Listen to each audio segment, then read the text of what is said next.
Back to First Edition. Let's go live now to the Treasurer, Josh Frydenberg. Treasurer, good to see you. Thanks for your time this morning. Your fourth tweak in 2 months. Is that a measure of you underestimating the problem in Sydney? Well, it was pretty tough news for millions of people across New South Wales yesterday to hear that they're going for another month of lockdowns. And we've seen that before in Victoria. These lengthy lockdowns take their toll on businesses and families. But what we have done yesterday is announce a significant boost to economic support packages for both households and for business. I think it's welcome, and it does reflect the lengthy nature of this particular lockdown. What do you do, though, for the businesses who perhaps aren't right in the fire at the moment in Sydney? Those businesses perhaps on the Gold Coast or, in the ACT or wherever that rely on tourism for people coming from Sydney or New South Wales. What's available for those businesses? Well, there are definitely consequential impacts of the lockdowns in New South Wales and until yesterday in Victoria on other states. But we also know, Pete, there was a very tight labour market going into this most recent outbreak. The unemployment rate fell to a decade low of 4.9%. The message that we were getting from businesses right across the country, including in Queensland, Western Australia, South Australia, was about labour force shortages, finding it difficult to get workers. And that was exacerbated by the fact that our borders have been closed during COVID and we haven't seen foreign workers coming to this country in the numbers that they previously did. So the issues in the businesses outside of those hotspot states have been about shortage of workers as opposed to a surplus of workers. So right now our focus is on those states, particularly New South Wales. We also announced a package for Victoria too yesterday to try to cushion the blow for those businesses and those families that have been hit hard by the lockdown. Gladys Berejiklian is costing you a lot of money at the moment. Are you happy with the decisions that she's making? Well, I think they are doing everything possible to get on top of this outbreak. Obviously, the numbers are too high and we want to see them come down. Victoria, the good news is that they've come out of their 2-week lockdown, South Australia out of their lockdown, and it's hopeful that we can see over time New South Wales come out of their lockdown. But our role as the federal government is to provide support right across the country. And that is what we're doing in New South Wales to the tune of $750 million a week, a very significant package of support. We increased yesterday the threshold for which businesses are eligible for these payments from $50 million in turnover to $250 million.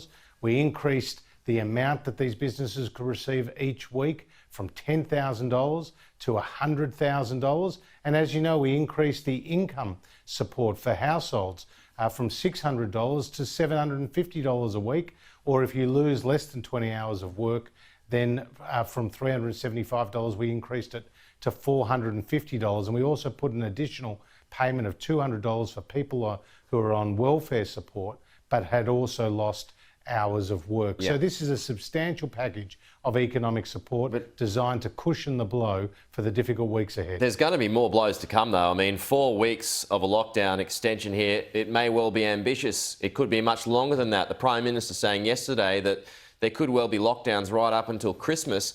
So how much is this going to affect the federal budget, the bottom line? What's the overall cost going to be here? 5, 10 billion? Well, it's definitely going to be substantial, and we know that the hit in the September quarter is likely to be very significant, and I won't be surprised if we see a negative quarter in the September period. Now, that's not to say the December quarter will be negative. We just don't know what's around. But an overall cost, have you got an idea of an overall figure when it comes to your budget? Is 10 billion about right?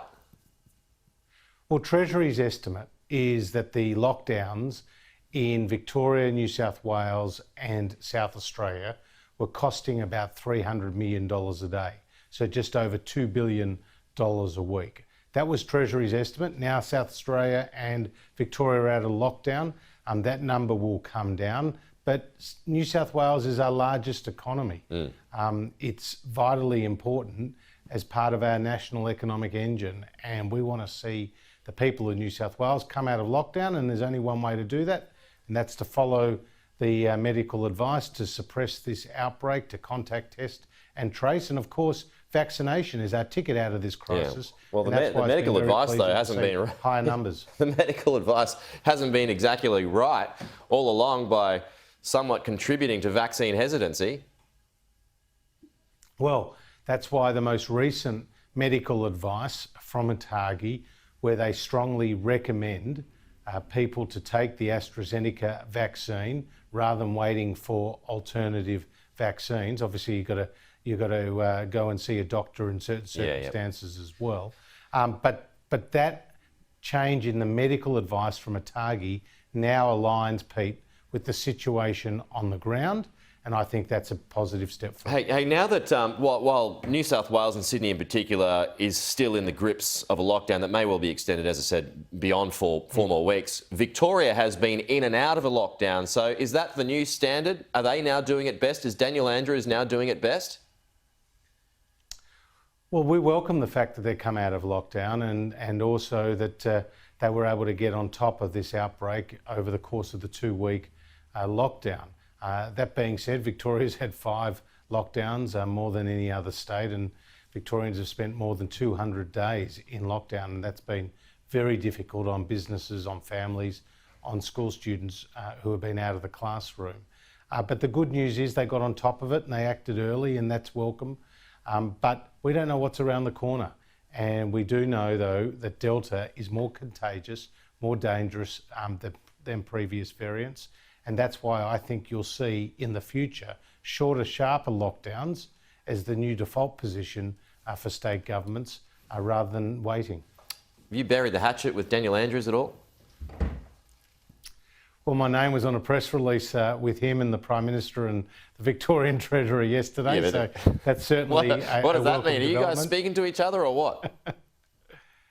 I haven't spoken to him for a while, and obviously he was unwell, and I'm very pleased to see he's back on his feet. I have a very good working relationship with my counterpart in Victoria, Tim Pallas, and I also spoke to Martin Pakula, the Jobs Minister. We reached an agreement on what we think is a very substantial package of $400 million of support for small businesses, with grants that are up to $20,000 in some cases across cafes and restaurants and hospitality venues and hairdressers and gyms. So we have broken bread, and I think the outcome is good news for the businesses of Victoria. Treasurer Josh Frydenberg, appreciate your time. Talk to you soon. Always a pleasure.